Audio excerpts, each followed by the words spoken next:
Football transfer बाहर से बहुत सिंपल लगते हैं, क्लब ने पैसे दिए और प्लेयर आ गया। पर एक ट्रांसफर कंप्लीट करना कभी कभी ट्रॉफी जीतने से भी ज्यादा मुश्किल हो जाता है। तो भाई इतना ड्रामा क्यों होता है? बाय करना है तो करो ना सीधा।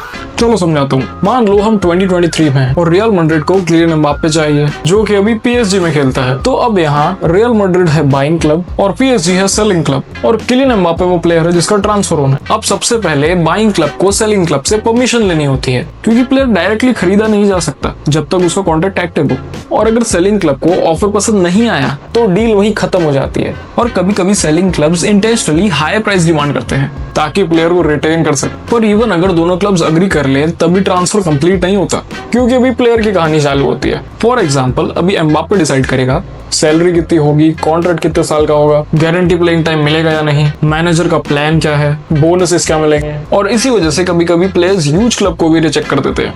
और फिर आते हैं एजेंट्स। भाई अंडरकवर एजेंट्स नहीं भाई, मैं बात कर रहा हूँ फुटबॉल ट्रांसफर के मास्टरमाइंड्स, जो नेगोशिएशंस हैंडल करते हैं, बेटर सैलरी पुश करते हैं, बोनसेस ऐड करते हैं, और कभी कभी ट्रांसफर इंटेंशनली डिले करते हैं फॉर बेटर प्राइस। इसी वजह से ट्रांसफर रूमर मंथ्स तक चलते रहते हैं, और इसी वजह से फुटबॉल फैंस फाब्रिज़ियो रोमानो का हियर वी गो का वेट करते रहते हैं। पर भाई अगर एम्बाप्पे जाना चाहता है तो पीएसजी उसे रोक कैसे सकती है? क्योंकि फुटबॉल में कॉन्ट्रैक्ट्स बहुत पावरफुल चीज होती है। जब तक प्लेयर का कॉन्ट्रैक्ट एक्टिव है, सेलिंग क्लब लीगली डिसाइड कर सकता है कि उसे प्लेयर को सेल करना है भी या नहीं। इसीलिए कभी प्लेयर्स ट्रांसफर रिक्वेस्ट देते हैं, कॉन्ट्रैक्ट रिन्यू रिफ्यूज करते हैं, या कॉन्ट्रैक्ट खत्म होने का वेट भी करते हैं। क्योंकि कॉन्ट्रैक्ट खत्म होने के बाद प्लेयर फ्री एजेंट बन जाता है, मतलब वो प्लेयर किसी भी क्लब को ज्वाइन कर सकता है विदाउट ट्रांसफर फी। फिर न्यू क्लब को सिर्फ सैलरी, साइनिंग बोनस और एजेंट फीस पे करनी पड़ती है।